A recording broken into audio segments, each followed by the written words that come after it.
కేదార్నాథ్ ఋషికేశ్ నుంచి 250 కిలోమీటర్ల దూరంలో 11,500 అడుగుల ఎత్తులో ఉంది. గంగోత్రి నుంచి కూడా నిరంతరం మంచుతో కప్పబడి ఉండే ఈ కేదార్నాథ్కు వెళ్ళవచ్చు. ఈ కేదార్నాథ్ కొండను పురాణాల్లో సుమేరు పర్వతాలుగా పేర్కొంటారు.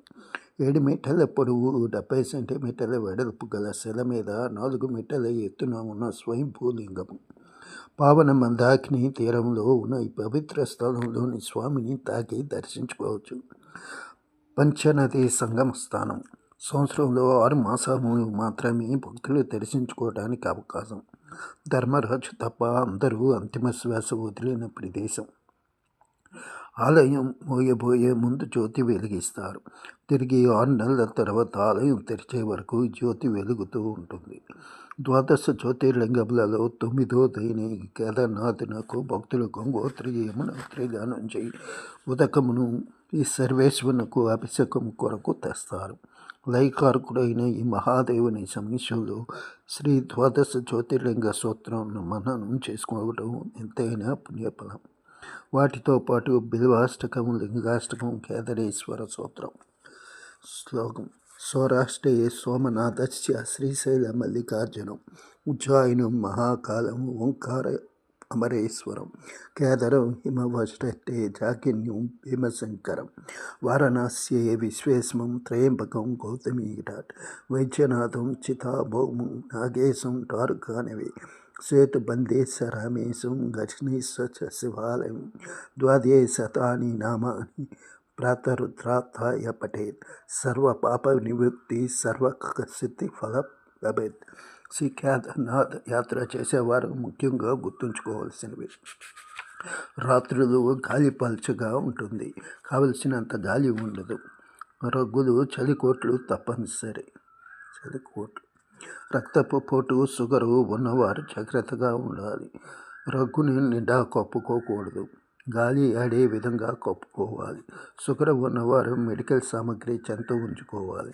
ఈ కేదార్నాథ్ ఆలయ సమీపంలో తప్తకుండ ఉంది. దానితో పాటు స్వర్గధామం ఉంది. తప్పక దర్శించండి. పాండవులు ద్రౌపదితో పాటు స్వర్గానికి నడిచిన ప్రదేశం. ఇక్కడ వారి పాదస్థానాలను చూడవచ్చు.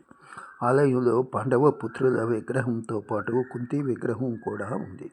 గౌరీకుండ నుంచి కేదార్నాథ్ స్వామిని దర్శించటకు యాత్రికులు బయలుదేరుతారు.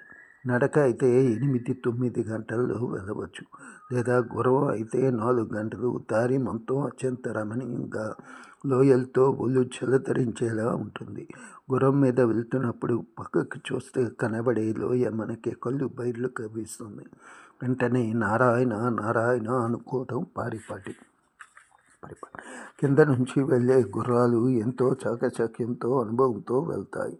పక్కనే ట్రైనీ ఉంటాడు. ఒక్కోసారి మంచు వర్షం కురుస్తుంది. అప్పుడు దేవాలయంలో ఉండవచ్చు. ఈ హిమాలయ యాత్రలను చేయడానికి ఎప్పుడు వెనుకడుగు వేయవద్దు. చాలామంది అన్నీ అయిపోయాక, అన్ని బాధ్యతలు తీరిపోయాక చేస్తాము అంటారు.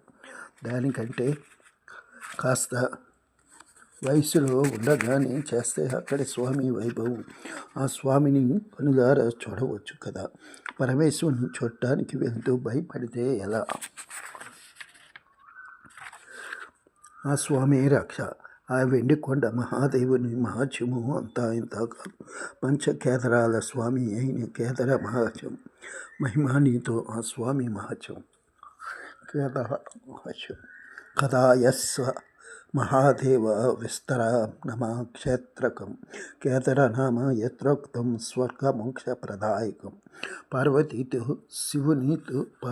శివునితో నాథ తమర స్వర్గమును మోక్షమును ఇచ్చే కేదార క్షేత్రము గురించి వివరించమనగా అందుకు ఆ మహాదేవుడు: ఈ పవిత్ర క్షేత్రం స్వర్గ ప్రాప్తిని, మోక్షమును కలిగిస్తుంది. ఇక్కడ భూమి పాదాల తాకిడికే జలధరించును. కేదార క్షేత్రంగా ప్రసిద్ధి చెందిన ఈ క్షేత్రం అన్ని తీర్థములకెల్లా ఉత్తమమైనది. ఈ క్షేత్రం అన్నిటికన్నా నాకు ప్రియమైనది. ఈ తీర్థమున మృత్యు సంభవించిన వారు ఖచ్చితంగా శివరూపం తాలుస్తారు. అంతధారీశ్వరి పార్వతి ఇక్కడ ఉన్న తీర్థముల గురించి వివరించమనగా, పార్వతి ఇక్కడ స్నానాదులు గొప్ప ఫలితమునిచ్చును. కేదర భవనమునకు దక్షిణమున రేత కుండము ఉంది. అందులోని నీరు త్రాగితే మానవుడు మహనీయుడు అవుతాడు. ఈ రేత కుండము మామూలు కుండం కాదు, గొప్ప మహిమాన్వితమైంది. ఈ కుండము కింది భాగంలో శివలోక ప్రాప్తి కలిగించే శక్తివంతమైన శివకుండం ఉంది.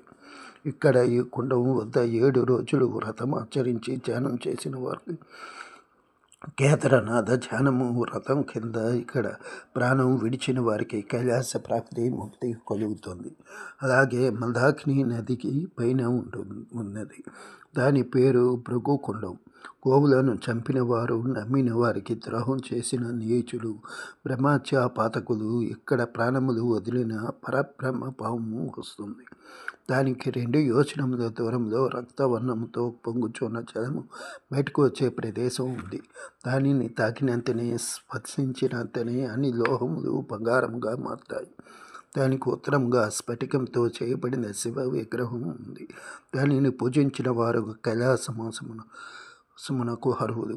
దానికి తూర్పుగా వర్ణి తీర్థము కలదు.